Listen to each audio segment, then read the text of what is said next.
सुशांत की मौत की खबर सुन सदमे में आई अंकिता। रो रो कर अंकिता का हुआ बुरा हाल। एक्ट्रेस प्रार्थना बेहरे ने बताया, अंकिता है परेशान। अंकिता और महेश को ब्लेम करने वाले लोगों को प्रार्थना ने दिया मुंह तोड़ जवाब। आखिर क्यों नहीं पहुंची अंकिता सुशांत के अंतिम संस्कार में? तो जहां टेलीविजन और बॉलीवुड में सुशांत के निधन से मातम का माहौल छाया हुआ है, वहीं सीरियल पवित्र रिश्ता की टीम पर मायूसी की लहर फैली हुई है। टेलीविजन और मराठी फिल्मों की एक्ट्रेस प्रार्थना बेहरे, जिन्होंने सीरियल पवित्र रिश्ता में अंकिता की छोटी बहन का किरदार निभाया था, और तब से ही अंकिता और सुशांत दोनों की गहरी दोस्ती हो गई थी प्रार्थना से। और अब सुशांत की इस खबर से अंकिता और बाकी की पवित्र रिश्ता की टीम सदमे में है। टाइम्स ऑफ इंडिया से एक्सक्लूसिव बातचीत में प्रार्थना ने बताया, मैं और सुशांत एक दूसरे के बहुत क्लोज थे। सुशांत मुझे अपनी छोटी बहन मानते थे। हम एक दूसरे से हर चीज शेयर करते थे।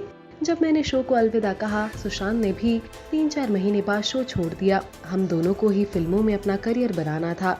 हमें फिल्म भी साथ में मिली, मेरी मराठी फिल्म और सुशांत को काय पोचे। संडे का दिन था, मेरी पूरी फैमिली साथ थी। मुझे एक मराठी न्यूज चैनल से कॉल आया कि उन्हें मेरे इंटरव्यू चाहिए on Sushant sad demise and they told me about his death. I was shocked. मुझे समझ नहीं आ रहा था कि सुशांत की बात कर रहे हैं ये लोग।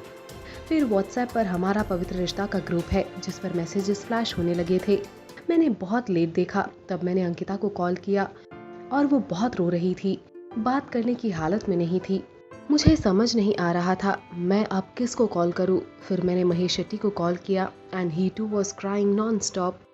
सोशल मीडिया पर कमेंट्स आने स्टार्ट हो गए थे। सुशांत के एक्स गर्लफ्रेंड अंकिता लोखंडे ने सुशांत की मौत पर कोई रिएक्शन नहीं दिया।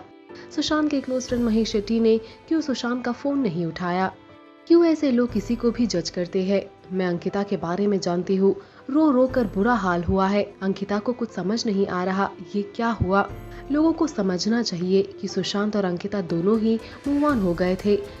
न्यूज सुनने के बाद बात वही अटकी पड़ी है, पर अब कोई है अंकिता की लाइफ में, हमें उसके उस रिलेशनशिप की भी रिस्पेक्ट करनी चाहिए।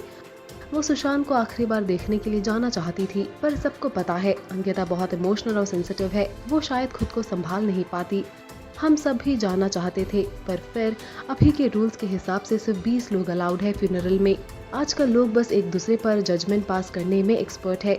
मैं वहाँ जाती तो बोलते मैं क्यों आई हूँ, अंकिता कहाँ है। लोग महेश शेट्टी पर भी जजमेंट पास कर रहे हैं कि ये सब महेश की वजह से हुआ। महेश ने क्यों सुशांत का फोन नहीं उठाया। वो लोग जानते भी नहीं है कि Mahesh was the only friend of Sushant, जो इतने सालों से सुशांत के टच में रहा, और वो लोग उसको ब्लेम कर रहे हैं। अंत में प्रार्थना ने बताया, उन दिनों जब भी सुशांत हमारे साथ होता था, वो अपनी माँ के बारे में बहुत बातें करता था। 4 बहनों के सुशांत सबसे छोटा था, इसीलिए बहुत पैम्पर मिला था सुशांत को अपनी माँ से। माँ की डेथ का सदमा सुशांत से बर्दाश्त नहीं हुआ था, क्योंकि उनका निधन भी अचानक हुआ था। रात को सुशांत ने उनसे बात की और अचानक सुबह उनका निधन हो गया।